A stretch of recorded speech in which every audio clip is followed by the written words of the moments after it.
Hello everyone, welcome back to my YouTube channel. আপোনালোক সকলোকে মোৰ YouTube চেনেললৈ স্বাগতম জনাইছো।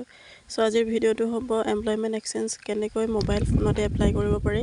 সো স্টেপ বাই স্টেপ আপোনালোকক দেখুৱাম। সো ভিডিওটো অলপ স্কিপ নকৰাকৈ শেষলৈকে চাব, কাৰণ অলপ স্কিপ কৰি দিলে বুজিব নোৱাৰিব। সো আপোনালোকে ফাৰ্ষ্টতে যাব লাগিব সেৱাসেতু পৰ্টেলত, আৰু হেতুৰ কাৰণে এই প্ৰমাণ আইডি এটা বনাব লাগিব। সো মোৰ এই প্ৰমাণ আইডিটো আছে। সো আপোনালোকে কেনেকৈ বনাব লাগিব হেতু আপোনালোকক দেখুৱাম। সো ইয়াত আপোনালোকে সাৰ্চ কৰি দিব, সাৰ্চ বাৰত এমপ্লয়মেন্ট এক্সচেঞ্জ বুলি হেতু সাৰ্চ কৰি দিয়াৰ লগে লগে ইয়াত তিনটা অপচন ওলাব, ৰেজিষ্ট্ৰেশ্যন আৰু 3 নম্বৰটো ওলাব ৰিনিউৱেল। তাৰ যেহেতু আমি এতিয়া ৰেজিষ্ট্ৰেশ্যন কৰিব লাগিব, তাৰ কাৰণে প্ৰথমটো যোনটো এপ্লাই বুলি লিখা আছে তাত আপোনালোকে ক্লিক কৰি দিব। এপ্লাই লিংকত ক্লিক কৰি দিয়াৰ লগে লগে এনেকুৱা এটা পপ এটা ওলাব। সো ইয়াত আপোনালোকে এপ্লাই উইথ আধাৰ আৰু এপ্লাই উইথআউট আধাৰ দুটা অপচন পাব। যেহেতু আমি আধাৰৰ লগত কৰিম, সো আমি এপ্লাই উইথ আধাৰত ক্লিক কৰি দিম।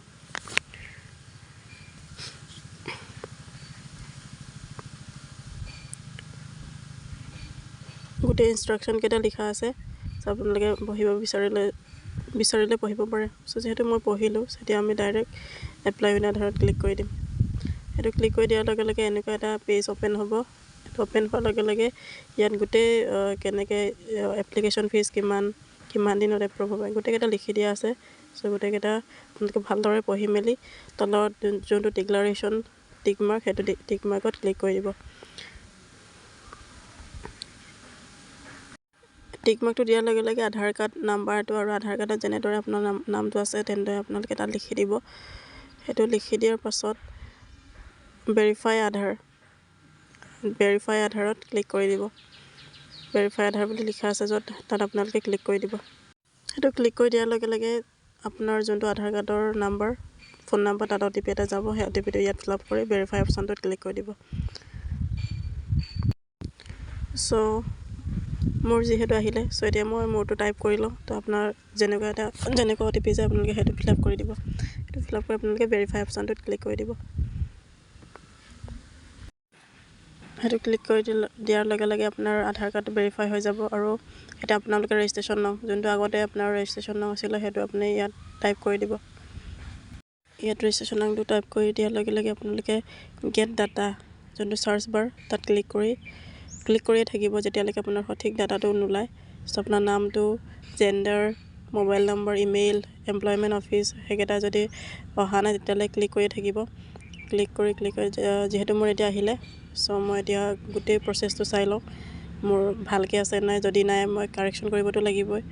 সো সেইকাৰণে আৰু আপুনি কিহৰ কাৰণে ৰেজিষ্ট্ৰেশ্যন কৰিব বিচাৰিছে সেইটো টাইপটো আপোনালোকে তলত চিলেক্ট কৰিব। সেইটো চিলেক্ট কৰি দিয়াৰ লগে লগে এনেকুৱা অপশ্যন এটা আহিব, এপ্লিকেশ্যন ডিটেইলছ, আপডেট, কাৰেকশ্যন যি কৰিব বিচাৰে আপুনি কৰিব পাৰে। সো ইয়াত নামটো যিহেতু ঠিকে আছে, তো সেইটো চেঞ্জ কৰিব নোৱাৰে। আৰু ইমেইলটো আপোনালোকে যিটো দিব বিচাৰে সেইটো দিব পাৰে, আগৰটো চেঞ্জ কৰি। আৰু আপোনাৰ ফাদাৰ নেম, মাদাৰ নেম যদি আগতে ভুলকৈ দিয়া আছিলেও এতিয়া আপোনালোকে শুধৰাই ল'ব পাৰিব। সো ইয়াত আপোনালোকে ফাৰ্ষ্টতে ইমেইল আইডিটো দি ল'ব।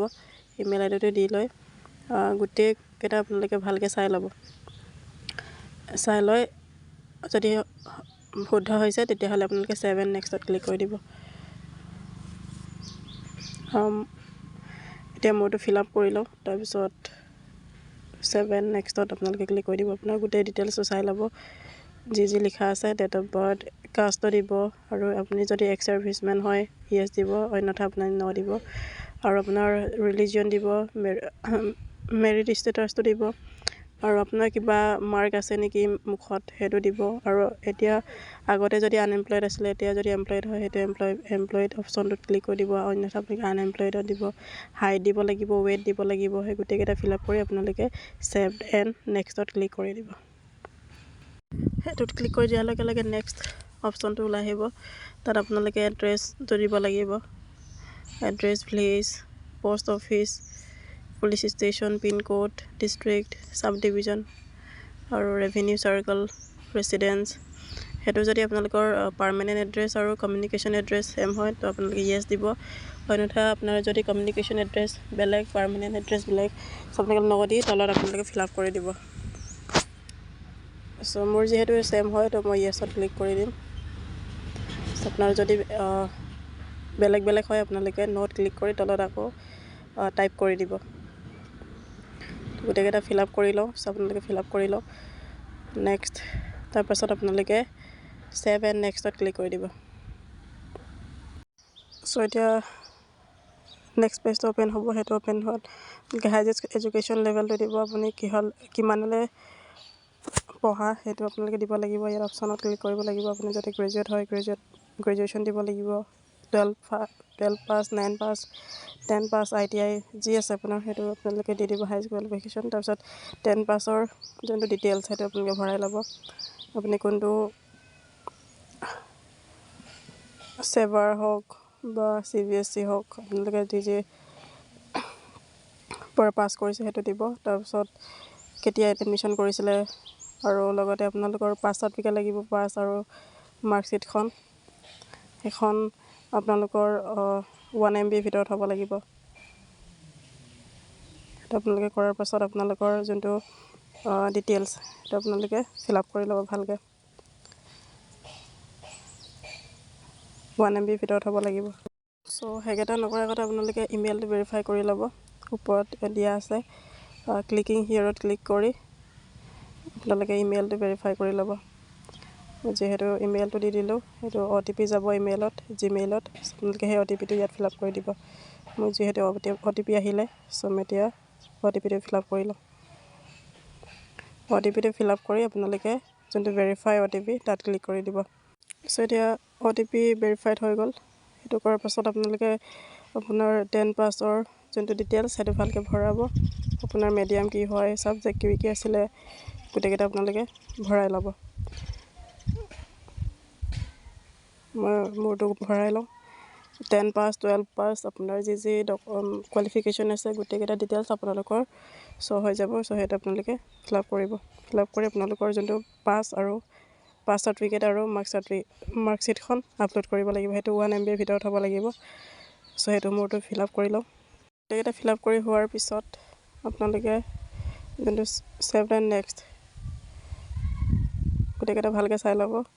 চাই লৈ আপোনালোকে ছেভ এণ্ড নেক্সটত ক্লিক কৰি দিব। সেইটো ক্লিক কৰি দিয়াৰ লগে লগে নেক্সট পেজটো অ'পেন হ'ব। ইয়াত লেংগুৱেজ নন আপুনি কি ভাষা জানে আৰু লগতে আপোনাৰ আপুনি নতুন নে আপোনাৰ কিবা আগতে এক্সপেৰিয়েঞ্চ আছে সেইটো সুধিছে। তো আপুনি নতুন হ'লে ফ্ৰেছাৰত দিব আৰু যদি আপোনাৰ এক্সপেৰিয়েঞ্চ আছে কিবা স্কিলৰ তো আপোনালোকে এক্সপেৰিয়েঞ্চত দিব। চ' মই যিহেতু নতুন চ' মই ফ্ৰেছাৰত দিম। আৰু ইয়াত লেংগুৱেজৰ কথা সুধিছে আপুনি কি লেংগুৱেজ ক'ব জানে লিখিব জানে আৰু পঢ়িব জানে। চ' তিনিটা মই যিহেতু আছামিজ ইংলিছ হিন্দী এই তিনিটাটো দিছোঁ। চ' আপোনালোকে আপোনাৰ যি লেংগুৱেজ জানে সেইকেইটা আপোনালোকে সেইটো ইয়াত দি দিব পাৰে।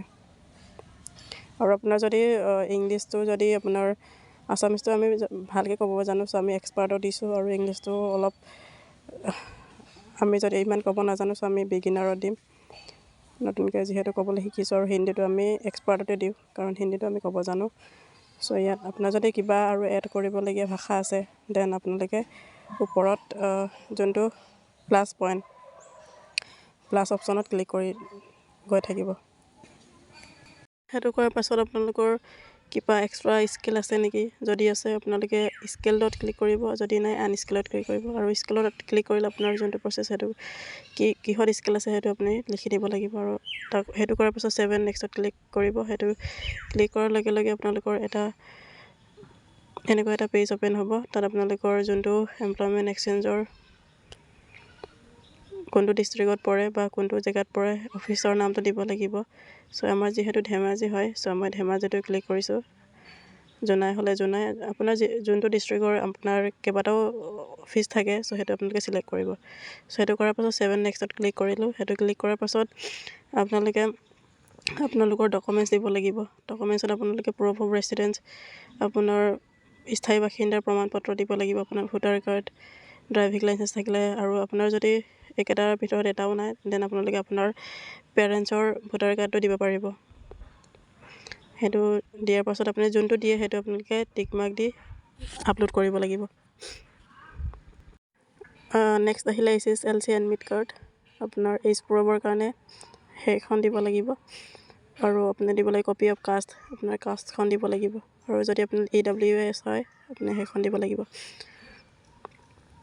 সেইটো দিয়াৰ পাছত আৰু এটা লাগিব পাছপোৰ্ট সাইজ ফটো লাগিব আৰু লগতে লাগিব সিগনেচাৰ এই গোটেইকেইটা ডকুমেণ্টছ আপোনালোকে এটা ফাইল আকাৰে বনাই ল'ব এটাকে আপোনাৰ ইয়াৰ সাইজ কিমান হ'ব লাগিব বুলি ক'লে ওপৰত লিখি দিয়া আছে আপুনি তাৰ পৰা চাই ল'ব পাৰে সেইটো কৰাৰ পাছত আপোনালোকে ডিক্লাৰেশ্যন দিব লাগিব যে গোটেইকেইটা যোনটো কণ্ডিশ্যন সেইটো একচেপ্ট কৰিছোঁ বুলি সেইটো টিক মাৰ্কটো দিব লাগিব সেইটো দিয়াৰ পাছত আপোনাৰ ওপৰত লিখি দিয়া আছে যে 1 MB হ'ব লাগিব আৰু ফটো সাইজ JPG হ'ব লাগিব ফটো আৰু সিগনেচাৰ JPG 200 KB ভিতৰত হ'ব লাগিব PDF টো 1 MB ভিতৰত হ'ব লাগিব লগতে হেতু ফটো আৰু সিগনেচাৰটো হ'ব লাগিব 200 KB গোটেইকেইটা ফিল আপ কৰি হোৱাৰ পাছত আপোনালোকে তলত 7 নেক্সট অপশ্যনটো ওলাব টিক মাৰ্কটো দিয়াৰ লগে লগে মইটো ফিল আপ কৰি লওঁ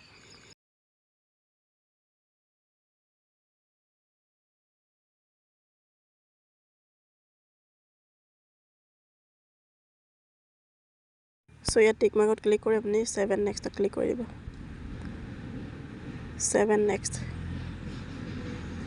সেইটো ক্লিক কৰি দিয়াৰ লগে লগে এনেকুৱা এটা প্ৰিভিউ এপ্লিকেশ্যন ফৰ্ম এখন ওলাব তাত আপোনাৰ ফটো ঠিক আছে নাই নেম আপোনাৰ father name mother name date of birth গোটেই ডকুমেণ্টছ ক্লিয়াৰ আছে নাই আপোনালোকে চাই ল'ব সেইটো চাই লৈ আপোনালোকে ফাইনেল ছাবমিটটো কৰিব অন্যথা আপোনালোকে যদি কিবা শুধৰাবলগীয়া থাকে দেন আপোনালোক এডিট অপশ্যনত গৈ আপোনালোকে কৰিব পাৰিব যিহেতু আমাৰ ঠিকে আছে আমি এতিয়া যোনটো ফাইনেল ছাবমিট সেইটোত ক্লিক কৰিম গতিকে আপোনালোকে চাই ল'ব এড্ৰেছ গাঁৱৰ নাম গোটেইকেইটা আপোনালোকে চাই ল'ব পিন কোড আপোনাৰ কোৱালিফিকেশ্যন কিবা ভুল হৈছে নেকি ছাবজেক্ট দিয়াত সেইকেইটা আপোনালোকে চাই ল'ব সেই গোটেইকেইটা চোৱাৰ পিছত আপোনালোকে তলত স্ক্ৰল ডাউন কৰি আপোনালোকে আপোনাৰ ফাইনেল ছাবমিট কৰিব পাৰিব ফাইনেল ছাবমিশ্যন সেইটো কৰাৰ পাছত এনেকুৱা এটা ওপেন হৈ যাব সেইখন যোনটো আমি ৰেজিষ্ট্ৰেশ্যন কৰিছিলোঁ সেইটো কৰাৰ পাছত